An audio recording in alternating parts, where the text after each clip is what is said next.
They call it adversity, I call it opportunity. They call it weakness, I call it strength. They call me disabled, I call myself differently abled. They see my disability, I see my ability. I was 18 years old when I got married. My father wanted me to get married. And all I said was,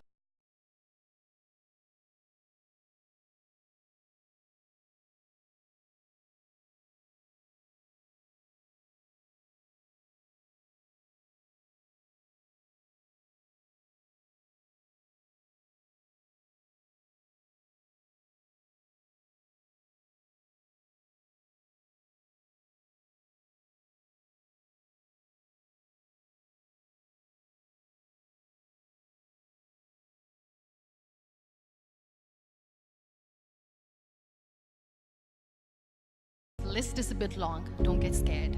I'm perfectly fine now. Radius ulna of my right arm were fractured. The wrist was fractured.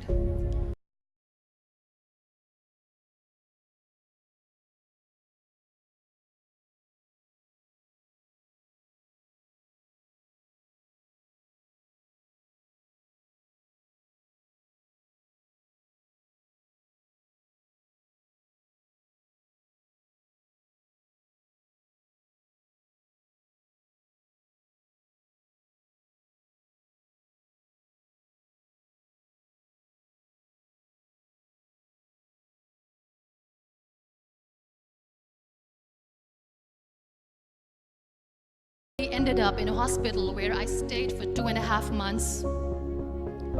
I underwent multiple surgeries. Doctors have put a lot of titanium in my arm. There's a lot of titanium at my back to fix my back.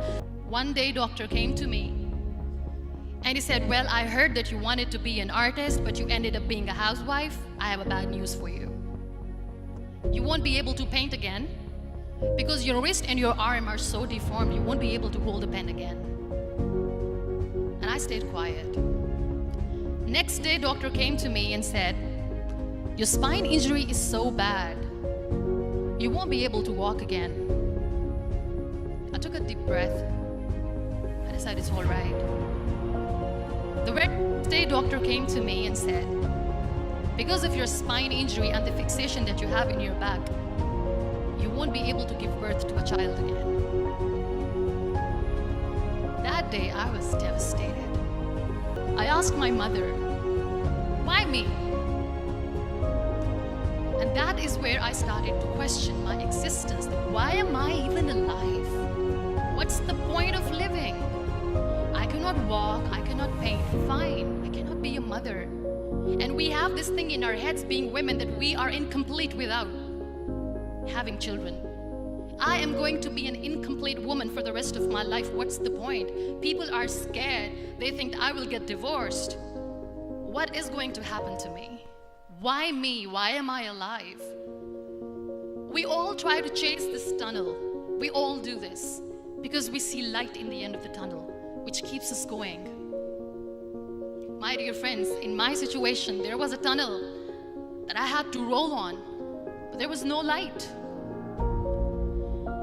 And that is where I realized that the words have the power to heal the soul.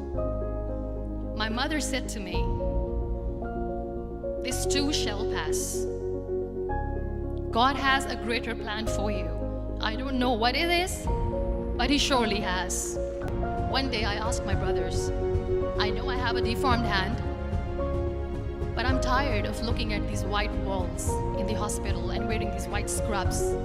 I'm getting tired of this. I want to add more colors to my life. I want to do something. Bring me some colors, bring me some small canvas. I want to paint. So the very first painting I made was on my deathbed, where I painted for the very first time.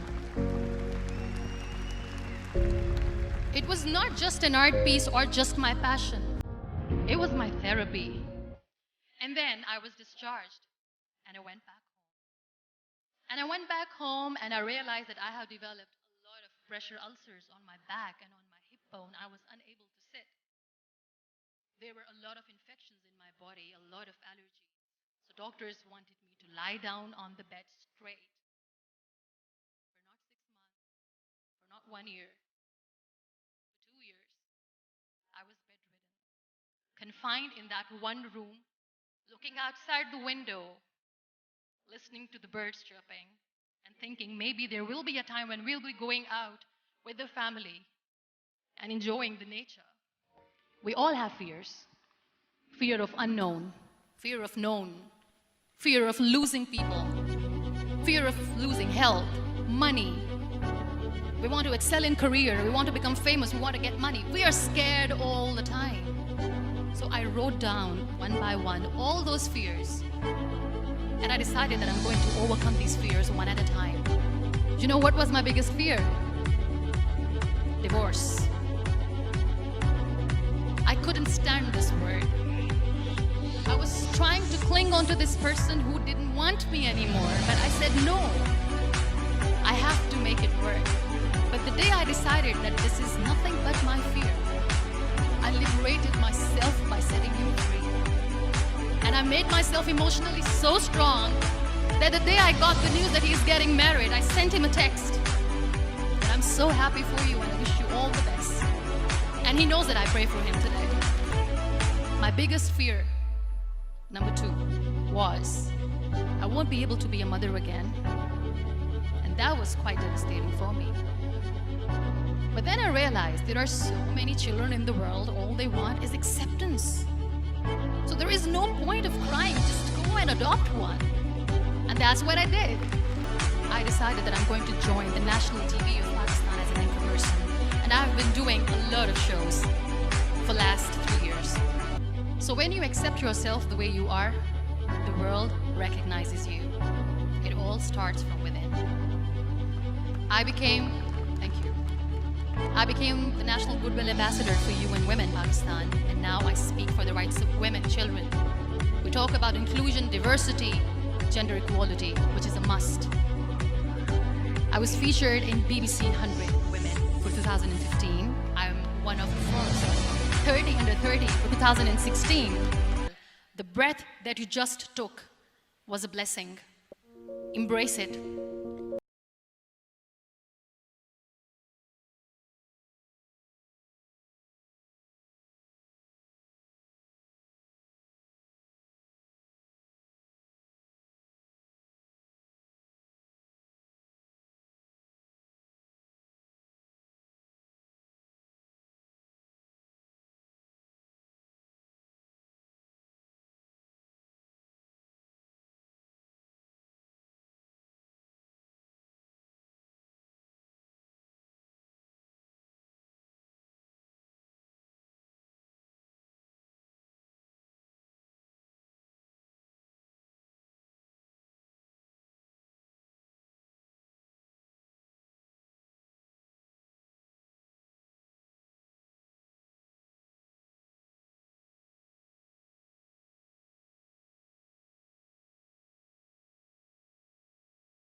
Always be grateful for what you have, and you will always end up happy.